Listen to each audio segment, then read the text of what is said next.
Shooting આવી જાય છે મોટી દરી પડે તો ઓહો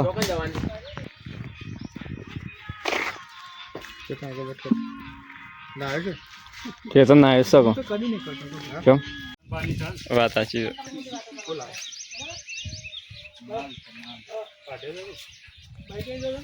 સાદું લઈને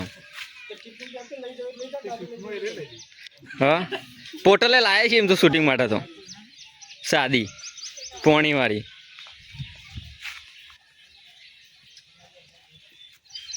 તારા પહેરવાના લે રતંબા પહેલા બેડો તો ઘણા થઈ જાય ગયા હતા વધારે ડોહા નહીં કરવા ગઈ છે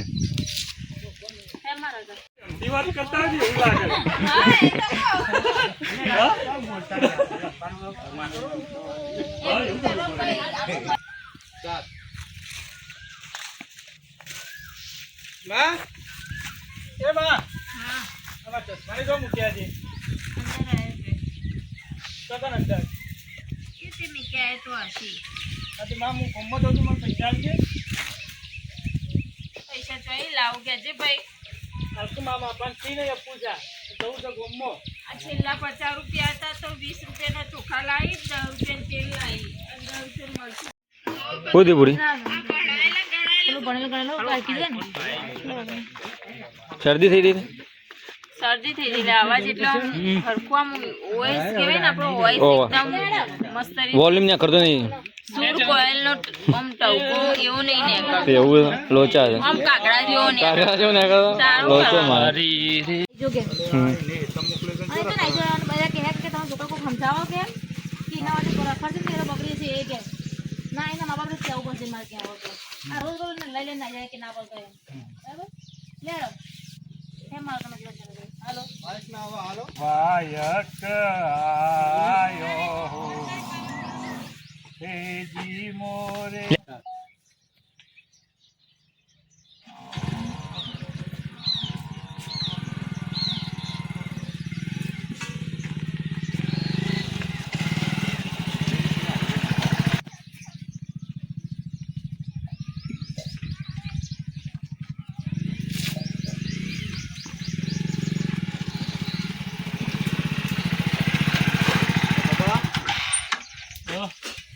છોકરાને થોડો સુધારો હું તિલે માર છોકરા ટીકલાંગાથી વજામાં રખર રખર કરે છે જોતી ટીકલાંગા જોવો એને મોકલે તમે હેતરમાં અરે મને હોમાં મળ્યા હું હેતરમાં એટલે આ એને ઘઉં ભરવા મોકલ્યો છે ને એ પણ અંગાત જતું રહ્યું છે અરે મને રસ્તામાં હોમાં મળ્યા હતા એને કઈ કઈ મોકલ્યો તું હેતરમાં જજે પેલા ઘઉં પડી જાય છે ને ભલ્લાબાના ઝેરથી કહેતા જ નહીં કોઈ છોકરાને લગી રહે છે હાલતા નહીં શીખ બી કશું એટલે આ છોકરા હું તો બહુ શીખાલું છું પણ એ ટીકલો બગાડે છે હવે એ ટીકલાને જ ઘેર જઈને મા બાપને કહેવું પડશે એને ઘેર જઈને કહો ને કે તમારા છોકરાને એવો ને એવો કઈ નાખશે તે તને છોકરા ભેગા છે પણ એ રોડ પર હોમાં મળ્યા તેઓ હવે મેં મોકલે હેતરમાં જો છો મા બાપ હવે ટીકલાના જ ઘેર જઈને કોઈ કહેવું પડશે પાછો જેટલો એ ટીકલો રહ્યો ને જેટલો પાવર કરે પાછો હવે ભણ્યો છે તે ઘેર તો કોઈ ફૂંચી ખાવાય નહીં ઊંચી ખાવા નહીં મને ખબર છે પાછો કે હું તો ગાર્ડન બંગલો બધું હું તો બનાવું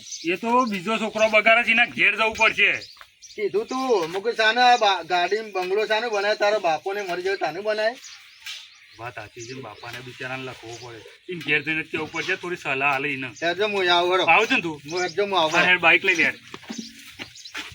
આ તો ના સુધર્યું પાછા હારે તો ઓહો હોડ પુત્ર તમારે તો વધારે છે પાછો નહીં ઓહો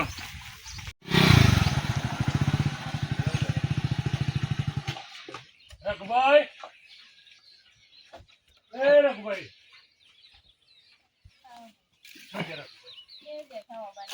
ઓબાને સગે ખાય ઓહો આ તને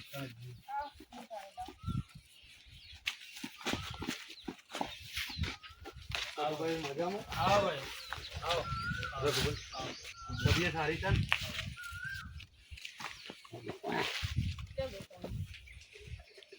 દવા બવા ચાલુ છે કે નહીં દવા બવા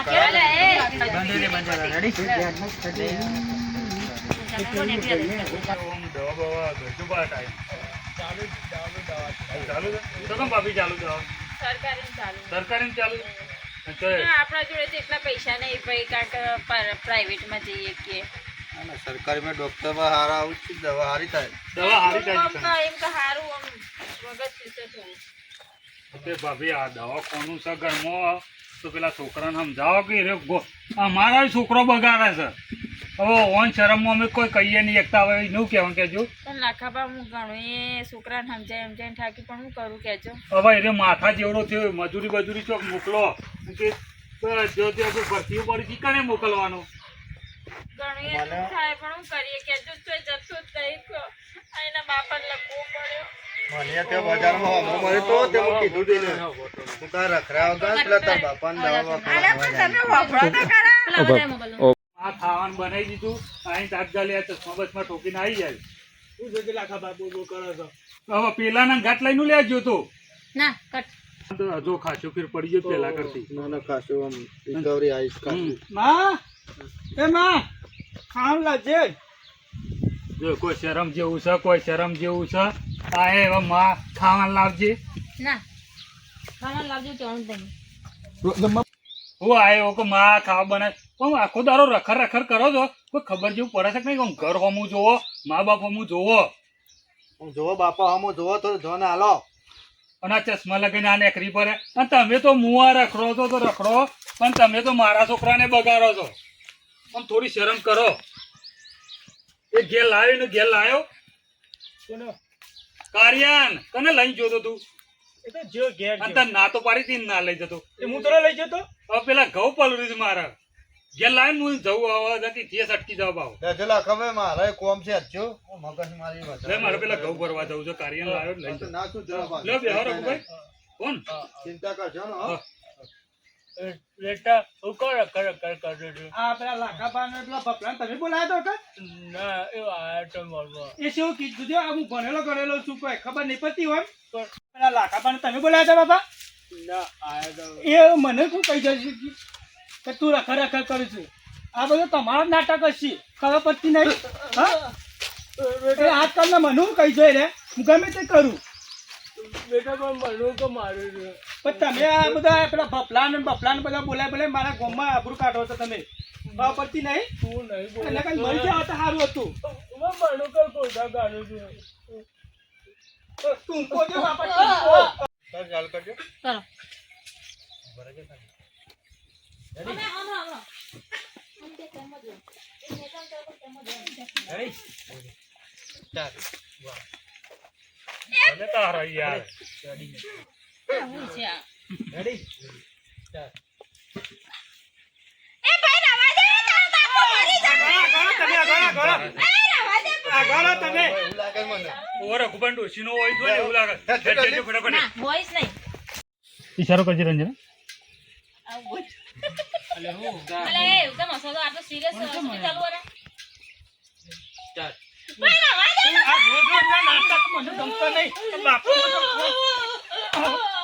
આ ગોમતી બોલાય મને પેલે કરાવશે.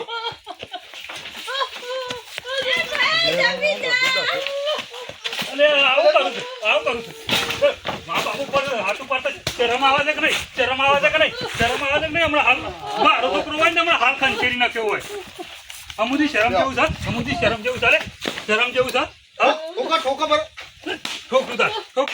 તારા બાપે ભણાય અથવા મારવા માટે આ બધું આલિત કરી આલી છે. તારા કારણે તો પેલો હીરો મૂકે છે. પણ ભણાવું મારો છું મને. બોલ્યા તે બાબાને હાથ ઉપાડે નાના બને તે ઓ ફેંકી દીધી તને શરમ આવે છે? શરમ જેવું છે કે નહીં? તારા કરતા તો મે પથરા જાણો હતો હારું હતું. શીખવાડો ભાભીઓનો કોઈ શીખવાડો. આવા છોકરા કરતી કોઈ ના કરતી ના રાખો વાળો છોકરો. પાછું મારશો નહીં. એ ગોમમાં વાતો કરે છે મારી. હવે ગામમાં વાતો કરું છું, આખો દારો ઇસ્કારો કરું, ખબર નહીં પડતી મા બાપની સેવા કરીએ. ભણેલો દૂર સેવા કરતો હું. હવે તમે ભણાવવા માટે તો હોય જમીનો અને રાત દાડો એક કરે છે. અને હવે ભણાઈને આ રીતના ઊંચા કરે એટલે આ રીતના મા બાપને મારવાના. અમારી તો જિંદગી પકડી છે ડોહાડોયની. રૂપિયો આલી છે એટલે કમે રૂપિયો આલી છે હોય ઘેર. આમ શરમ જેવું છે કે નહીં? શરમ જેવું જ નહીં હમું. એ નાવાન તો ઠોકની પોણી લઈને મરી જો. આ કુવા લોટ પડ્યા છે. ના હોય તો તું ભાઈ અમને દવા આલ દે તો અમે બે મરી જઈએ.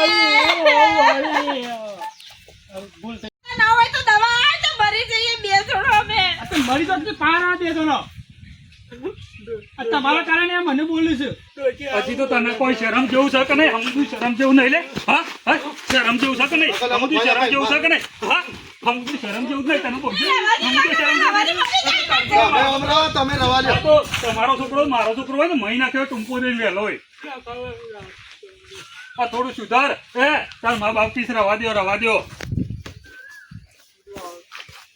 આટલો જીવ બાળ્યું તોય તને કશું ખબર જ પડતી નહીં જે કરવું કરવા દો હો રઘાભાઈ જે કરવું એ કરવા દે હવે થોડું સુધારી